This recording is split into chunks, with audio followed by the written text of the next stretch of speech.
Now, ladies and gentlemen, what has happened in Goa is not just a fire tragedy, it's a disgrace, a shameful collapse of the system, of accountability, and of basic human decency. 25 people have lost their lives in the deadly inferno at Birch by Romeo Lane Club. They were burned to death. They were choking. Most of them died due to suffocation, but even as firefighting operations were on, even as bodies were being retrieved from the charred remains, the Delhi-based owners of the illegal death trap, the Luthra brothers, or literally the two cowards, escaped India just 5 hours after tragedy struck and are currently in Phuket, Thailand. At least 3 properties owned by the Luthra brothers have been sealed by the Goa police. This includes the nightclub where the fire incident claimed 25 lives. 2 other properties are located at Vagator and Anjuna in Goa. Bulldozer action has been witnessed at the resort located at Vagator. And for the latest, in fact, my colleague Rucha is joining us on the broadcast at the Birch by Romeo Lane place that, in fact, saw the entire fire. What exactly is happening at the moment there, Rucha? We've seen, of course, police saying that they're going to intensify the checks as far as fire safety norms is concerned. What's going on at the moment? Well, currently at the Birch, there's high security of Goa police, and the entire space is now sealed, and nobody from the authorities is also present here at the moment. But as this is a part of investigation, we will not be seeing any kind of demolition at Birch by Romeo Lane. What we saw at the Vagator outlet of Romeo Lane, there was massive action by the tourism department on the illegal structure which was built by Romeo Lane, and following which across Goa, all the properties that Romeo Lane owned, the Luthra brothers owned, are under the scanning, and they are now being sealed. Additionally, demolition of the illegal structure, unauthorized construction on all the properties is being destroyed. The Chief Minister of Goa, we'll come back to you for more updates. In fact, there have been many big stories that you've broken through the course of the day today. We'll come back to this investigation in just a few moments. But ladies and gentlemen, the investigation's only intensifying. First and foremost, both the brothers are now under the spotlight for allegedly running a network of possible shell companies under the guise of a booming restaurant empire. 42 companies in which Luthra brothers were directors had a common address in northwest Delhi, raising questions about the nature of these businesses. Times now has tracked down the office of GS Food Studio Private Limited, and not to forget, directors of this company are the coward Luthra brothers who are now absconding. As of now, the office located at Model Town in Delhi is closed. Take a look at this exclusive ground report. Times now has tracked down the office of GS Food Studio Private Limited. Now, the directors of this particular company are Gaurav and Saurabh Luthra, the Luthra brothers. Now, what's interesting is that this is the particular office over here. It is as of now closed. Nobody is inside. You can see the lights have been cut off. But around 3 dozen companies, more than 3 dozen companies rather, are registered from this particular address, and as you can see, nobody as of now is working here. So whether these companies are shell companies, whether there is some more to what meets the eye in this particular case, because police is now also investigating the money laundering angle, the financial irregularity angle in this particular case, given the fact that how Now, Times has also accessed a document showing Goa Police's letter to the passport office seeking urgent revocation of passports of the accused Luthras. Let's take you through the exact details of what's been stated. Now, this is, of course, a response that's come into the SP north of Goa. Passports of 2 accused issued by RPO Delhi. And in fact, they've replied saying that they've already started the impounding procedures. This is what the letter specifically says, that they are persons who are the owners of the club where the recent fire incident occurred. Delhi RPO has already issued impounding notices to both passport holders, a copy of which is there. In fact, we have the copy of those impounding letters as well. We'll quickly bring that up on the screen as well. And in fact, sources in the Phuket police are now speaking to Times Now. They're saying that they are aware that the 2 accused are wanted by Indian authorities and have fled and reached Phuket on Sunday. Unofficially, through media reports, they've also come to know that they are very much in Thailand, and initial information is that they went to Kathu, a town in Phuket, but later checked out. All those who enter Thailand and stay in hotels have to give a copy of their passports at airport, give their biometrics. If and when we get official communication, they will be detained. Big development coming in. Isha, Thailand authorities now confirming to you that if they get details, they will certainly be detaining these individuals. How are they now going to get this information from the hotels?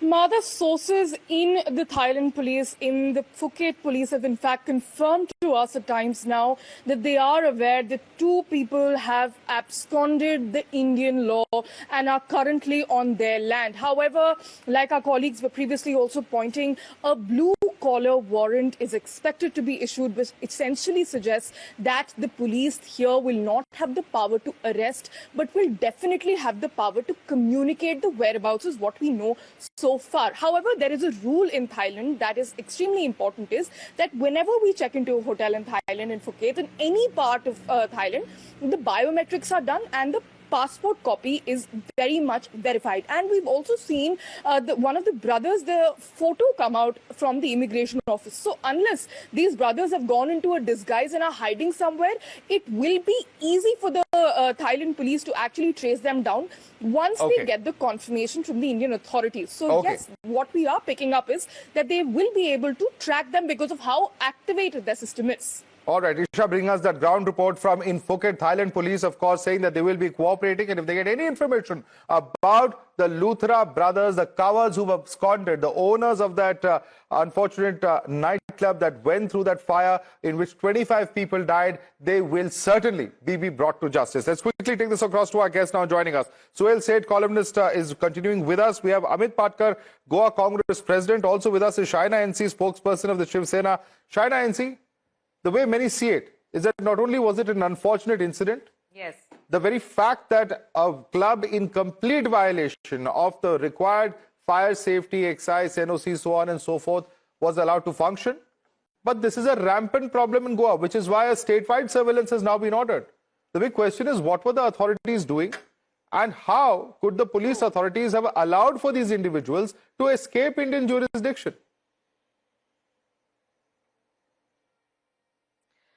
You're absolutely right. And I think that there are four big takeaways from this very, very horrific, sad incident. One is the inadequate emergency exits. The second was the poor ventilation, because a lot of the people suffocated in the basement area.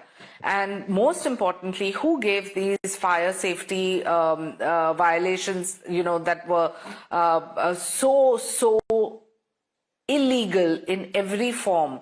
Who was the administration that gave the permissions? They need to be held up too. And I'm not just talking about a particular case, I'm saying in all of Goa, because this is Christmas time, New Year's time. There are going to be so many people who venture out into so many spaces. Where is the audit? The club structure, one has heard that the decor, they use so much inflammable material, and that's what actually blew up. So I'm very, very hopeful that this inquiry, which is due in a day or two, where the magisterial inquiry, which has been setting up a committee to identify those responsible, will also be held up for any kinds of corruption. And Amit Patkar, the committee has been set up. They will identify those who are responsible for any kinds of corruption, says Shaina NC. Is that argument something that satisfies you? Yeah, hi. See, Shaina NC and Suhail Seth are very frequent visitors to Goa. I mean, they like Goa. I'm not a visitor. But I think this incident which happened. This incident which happened on Sunday. I'm not a visitor. My child goes to school there. I live there. I'm like you. I'm a Goan. I know. I said as a tourist. No, you said visitor. I'm not a visitor. He said he's a resident. All right. That's a matter of detail. He says he's a resident. His child stays there. 7th of December or Sunday is the blackest day and the saddest day in the history of Goan tourism. Okay. Now, Shaina NC made a point there that she made 3 points. One was there was no proper exit. She spoke about basement, and she said that who gave the why the permissions were not in place. Now let me just put a light to the actual facts of this case. The monsoon session in the Goa Assembly, which happened 6th of August 2025, the turncoat MLA of BJP, he mentioned in the zero hour that the same club, Birch by Romeo Lane, was actually built on a salt pan, which comes under CRZ, and that's a water body. So when that the land is a parcel of CRZ, you cannot do any construction. Now, in April 2024, the local body Panchayat had a demolition order on the structure. Yeah. Now, if you go to see, this is a failure of 4 engines. The local Sarpanch is of BJP, the local MLA is BJP, the state government is BJP, and the central government is BJP. So 4 engines of BJP have failed, but 25 innocent lives have been lost. Now, exactly right, China NC made the point that there was no proper exit. Now, to tell you, there's only the entry to that place where the dance bar was, and exit, it had only one way.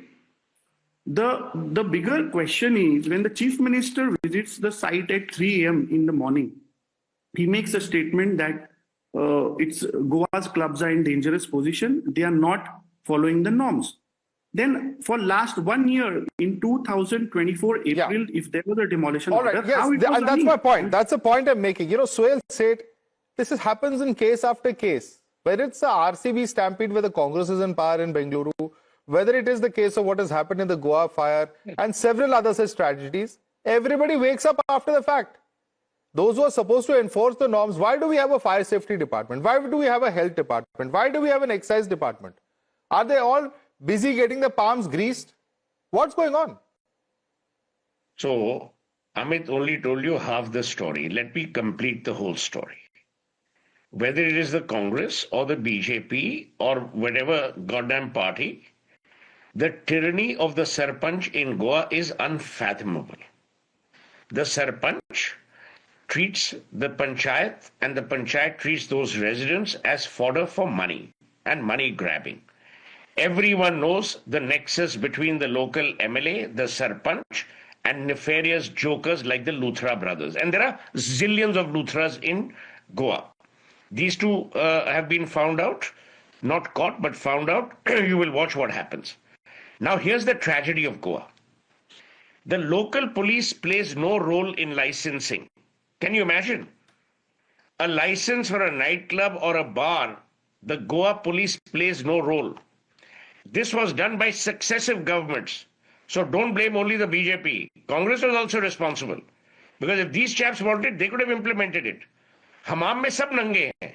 Why did they not want the police? Because the Sarpanch and the MLAs make money from all these people.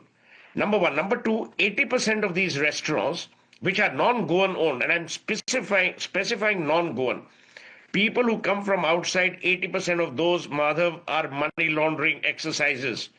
Mark my words. I'm amazed that people have not done a story. You know, Oh Heraldo and all do stories, but no one listens to them. Number three, today, all said and done, and Amit mentioned this, Shaina mentioned this, you have a situation where illegal buildings come up every day. In Asagaon, there are 72 restaurants. I can take a bet 80% of those are illegal. In Asagaon, a nightclub came up. It was erected. Until I called the Sarpanch and threatened him with media expose. You know what he tells me? He says, we can't help it. These are two politicians from Indore. It is their money. What are you going to do? So my appeal is as follows. Pramod Sawant should call for a meeting tomorrow and read out the riot act to all these HRAI, NRAI, all these associations. Number two, you have to allow the Goa police to be part of the licensing process so that they are then, who is accountable here? He's a decent guy, Amit. He's not mentioning which MLA. I also will not mention the name. Everyone knows that scoundrel is making money like you can't imagine. Everyone knows that in Goa. I have another friend in the opposition, Vijay Sardesai. Ask Vijay Sardesai, he will tell you who that particular MLA is. What are we afraid of? Why should I name? Why should I name? You ask Amit Patkar to name him. Amit Patkar, name him. Sorry to interrupt, but I think he's the defector. Everybody knows him in Goa, and I think the nation knows he's the defector who got elected on Congress ticket, and for his own gains, he's jumped the BJP. Correct. So here's the thing. Hamam mein sab nange hai. When he was in the Congress, it's not as if he was as white as the driven snow. He was equally corrupt there. But you know, let me bring in Shaina. Let me bring in Shaina because we have limited time. Shaina NC, is it high time to bite the bullet. Why should a basic thing Yes. like licensing not be with the police? It boggles the mind. Because they are the ones who have to enforce the law. I completely agree with Sohail. I mean, Sohail said it And as let me it tell is. you- And for those of us who know Goa, we know how Goa functions. And there are changes which are required. These club owners, Saurav and Gaurav Luthra, have been booked for culpable homicide. But I'll take it a step further. I want to say that, for those who issued these licenses, you talked about a magisterial inquiry committee which has been set up by the government. Yes, welcome. You arrest the Giving sarpanch. 5 lakhs to the family, welcome, but still not enough. You talk about all-night time establishment which has been initiated. Where are the safety measures is my limited point. In the days to come, if we don't want to see incidents such as this, we have to ensure that there are adequate emergency exits. We have to ensure that there is no poor ventilation. We have to ensure that fire safety violations All right. are I have adhered to interrupt because we're totally out of time. Sohail Seth, Amit Parkar, Shaina NC, I'd like to thank all of you because this is a very, very serious issue. Some of these issues, we have also spoken to a DIG of Goa, Varsha Sharma, and this is what she has told us. She has assured that the Luthra brothers will face arrest. Listen in. Joining us for more in the Goa nightclub inferno is DIG of Goa, Varsha Sharma. Thank you so much, Varsha Sharma. The big question on many people's minds is how was this nightclub allowed to function with so many licenses and the permissions that were required, lapsed or not even there? How did this happen in the first place, Varsha Sharma? Actually, I can answer on the things about the accident which had taken place on which we went, and then we were able to know that the required licenses were not renewed and all the safety measures were not there. So, because the police is not the licensing authority, and we went only when we got this call about the accident. So I would not be able to answer regarding the required licenses and the documents.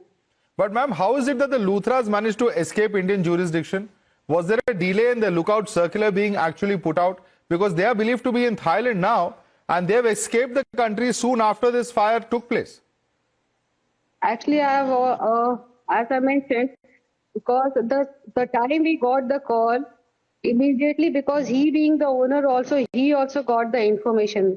At the time of incident, he was in Delhi and within 3-4 hours, he managed to escape. So because we were there at the spot doing a basic rescue work first, and then we went about searching for them. So it took 3-4 hours for us to get the LOCs opened. And so probably they, because of these 4-5 hours they were able to escape.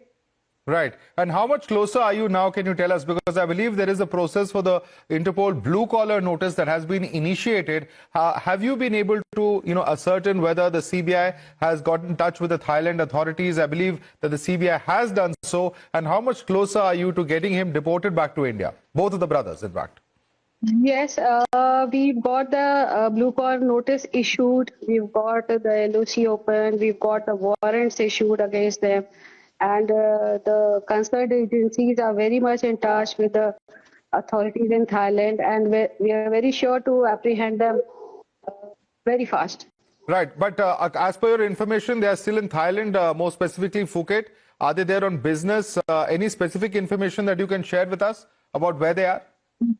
So at this point of time, I would not be able to share this information. Right. Also, as far as these individuals are concerned, this is not the only nightclub or restaurant that they own. I believe they have multiple nightclubs and bars and so on and so forth in Goa and in other parts of the country. Are you now going to look at all of those other aspects as well, whether the norms have been followed in the other places? Because there is also information that we have revealed about 42 companies registered under a single Delhi address. And this could very well be a case of many shell companies that are being used by these brothers. Yes, after this incident, a magisterial inquiry is in process and they'll be submitting their report within 5 days, within 7 days. So some steps, extra steps, certain punitive measures would be taken. Right now, the inquiry is on, and we are waiting for the results about what went wrong and where more has to be done. Right. And ma'am, at the moment, we understand that there was a bulldozer at one of those outlets at Vagator that was running. Are we looking at the possibility of, other violations and norms now being punished with the help of the bulldozer? Is this something that we're going to see in terms of increased checks? Because I believe there are also more surveillances that have been announced today. Yes, certainly. This was one of the steps which was taken by the government, and other demolitions may also happen in future. Right. And ma'am, have any of the employees that you've spoken to at this particular nightclub told you about the role of these two brothers, the Luthra brothers? Were they aware of these violations? Were they aware of the number of permissions that were not taken? And that too, the conduct of an event that involved fireworks, etc., which in that closed space certainly should not have happened. How much of their culpability have you learned from the last few days of investigation? 100% culpability. They were aware of all these acts. They should have taken the due precaution and the NOC. They are 100% liable for this act. All right. Ma'am, thank you so much for taking the time out and speaking to us here at Times Now.